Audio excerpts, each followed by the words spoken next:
start. Yes, let's start the chapter again.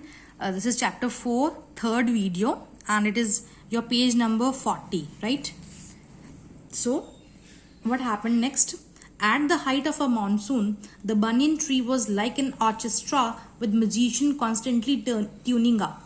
कहते हैं कि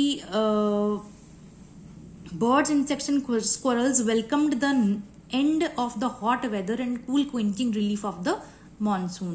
कि अब मानसून आने वाला है तो बनियन ट्री जो है उस जो मानसून के आते ही बनियन जो ट्री है एक तरह का ऑर्केस्ट्रा क्या होता है बेटा, all the instruments are played together, right, एक स्टेज पे. तो ऑर्केस्ट्रा मतलब यहाँ पे कहते हैं बनियन ट्री एक तरह का ऑर्केस्ट्रा बन जाता है बिकॉज वहाँ पे म्यूजिशियंस, जहाँ पे ऑर्केस्ट्रा म्यूजिक निकालते हैं अलग अलग तरह के इंस्ट्रूमेंट से. सो इसी तरह वहाँ पे वो बनियन ट्री की एग्जाम्पल दे रहे हैं कि जिसके ऊपर बर्ड्स, इंसेक्ट्स, स्क्वायरल्स सब बैठ जाते हैं. हॉट वेदर का एंड हो जाता है और क्या मानसून की आती क्या हो जाता है, वेदर बिकम्स रिलीफ, आराम देता है, कूल होता है weather. Quenching over here means, quenching का वैसा मतलब होता है बेटा प्यास को बुझाना, दैट इज क्विंचिंग, ठीक है. तो ऐसे मानसून आते ही गर्मियों में आपको बहुत प्यास लगती रहती है, बट मानसून में ऐसा कुछ नहीं होता है, बहुत कम होती है because the weather is very good and cool. So what happens now, a toy flute in my hands. I would try adding my shrill piping to theirs, but they must have thought poorly of my piping, for whenever I played, the birds and insects kept a pained, puzzled silence. Means here narrator says that in this weather I used to have a flute, means बांसुरी कहते हैं. मैं अपना sound निकालता हूँ बांसुरी से, मैं भी अपनी ऐड करता हूँ, अपनी म्यूजिक ऐड करता हूँ इस टाइम पे. श्रिल मीन्स बड़ा तीखा सा, ठीक है, shrill. But they must have thought poorly of my piping, for whenever I played, the birds and insects kept a pained, puzzled silence. जब मैं मतलब अपना कोई म्यूजिक बजाता था, that through an instrument called flute, तो सब जो birds हैं वो silence में हो जाती थी. Then what happens? I wonder if they missed me when I went away, for when the war came. Means कहते हैं कि वो नरेटर कहता है कि शायद सभी मुझे मिस करेंगे, तो क्योंकि जब वॉर आएगी followed by the independence of India, जब इंडिया को इंडिपेंडेंस मिलेगी. तो ये रस्किन बॉन्ड के द्वारा लिखी गई है. अगर आपको चैप्टर मैंने स्टार्टिंग में बताया था, told you that this chapter is written by Ruskin Bond, जो कि 1934 में बॉर्न हुए हैं इंडिया में, मसूरी के अंदर. तो बेटा यहाँ पे 1934 में पैदा हुए, तो जब वो यहाँ पे थे तो ही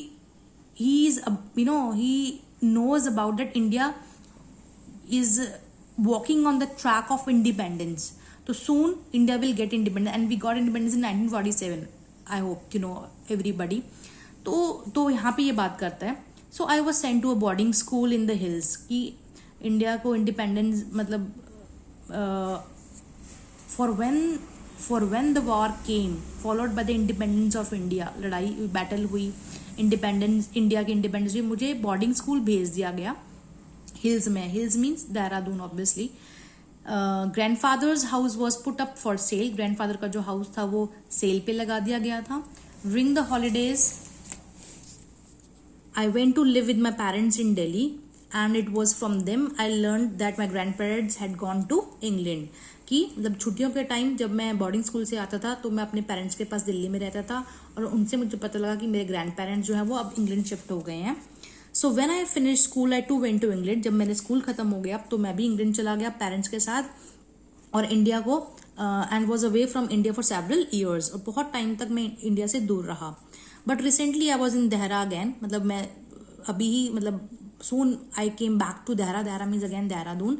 after first visiting the old house, मैं उसी पुराने घर में गया दादाजी के. Where I found that the banyan tree had grown over the wall. अब वो बताता कि बेटा मैं वहां पे आ गया हूँ दोबारा, आई एम इन इंडिया. तो मतलब है ना. सो कहता कि मैं क्या देखता हूँ, जो बनियन ट्री है वो बहुत बड़ा हो गया है, ठीक है. And along the part of pavement, जो बनियन ट्री की जो रूट्स हैं है ना, वो पेवमेंट के पास भी आ रहे. पेवमेंट मीन्स जहाँ पे जो थड़ी होती है ना, जैसे बेटे उसे बोलते हैं बेटे, जो सड़क के किनारे एक थड़ी होती है उसे बोल देते हैं. ऑलमोस्ट जिसपे हम पेडेस्ट्रियंस वॉक करते हैं. Almost as though it had tried to follow grandfather, I walked out of the town towards a river bed. Means ऐसा लग रहा था जैसे कि ये कैसे बढ़ी है, इसकी रूट से कैसे बढ़ा ये बनियन ट्री, जैसे कि ये अभी भी ग्रैंडफादर को पीछा कर रहे हैं, ठीक है. कहते हैं फिर मैं रिवर बेड की तरफ गया. तो what happened, it was February, वो बताता है टाइम क्या था, February का मंथ था. As I looked across the dry water course, मैं उस ड्राई वाटर कोर्स की तरफ देख रहा था, मतलब वाटर बॉडी की तरफ देख रहा था. My eye was caught by the spectacular red plumes of the coral blossom. Means मैंने देखा कि वो जो वाटर बॉडी जो ड्राई थी, अब वहां पे क्या है, वो जो कॉरल के जो ट्री थे उस पे रेड फ्लावर्स आ गए हैं. ठीक है. So in contrast to the dry river bed, कि जो पहले ड्राई था बिल्कुल, अब the island was a small green paradise, पूरा हरा भरा हो गया. मतलब ही remembers this कि हमने when I and my grandfather has planted saplings and cuttings at that time, at that island, and now that time that island was just a dry island only having one or two tree, but now a big and drastic change can be seen. So it is saying it had become a small green paradise, means एक स्वर्ग बन गया है हरा भरा. When I walked across to the trees, I noticed that a number of squirrels, means गिलहरियां, had come to live in them, कि मैंने देखा है कि वहाँ पे स्क्विरल्स भी आ गए. मीन्स ऑब्वियसली बेटा जहाँ पे ट्रीज हैं, नेचर ग्रो कर रहा है जहाँ पे, वहाँ पे एनिमल्स, बर्ड सब अपना घर बना लेते हैं. And a koel challenged me with a mellow, who are you. Means मुझे ऐसा लगा जैसे कि वहाँ पे कोयल है वहाँ पे, और मुझे लग रहा है कि कोयल ऐसे बोल रही है, मुझे पूछ रही है कि तुम कौन हो.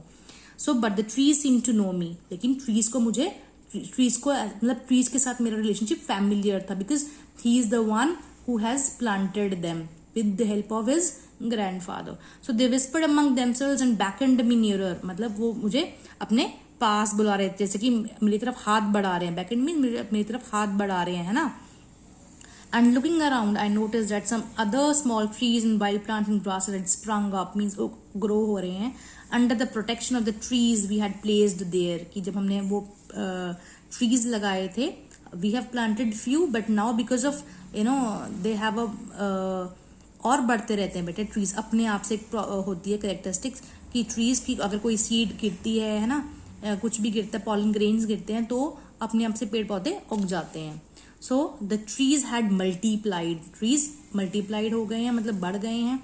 दे वर मूविंग. क्यों मूविंग यहाँ पे ट्रीज को कहा गया, क्योंकि वो मल्टीप्लाई होते हैं, मतलब मीन्स बढ़ते रहते हैं. If you have planted 1 or 2, जब उनकी सीड्स या उनके पॉलन ग्रेन्स हवा के कारण गिरते हैं बेटे, तो और मतलब नेचर ग्रो करता है. In one small corner of the world the grandfathers dream was coming true and the trees were moving again. और इसी तरह जब ग्रैंडफादर मूविंग कहते हैं ट्री को, तो इस तरह एक कॉर्नर में वो कहते हैं कि उनकी जो ड्रीम है वो ट्रू हो रही है. So that is all about the chapter. So it was about the tree lover by Ruskin Bond. I hope you've understood the chapter. But try to join the online class and read your chapter once on your own also. Thank you.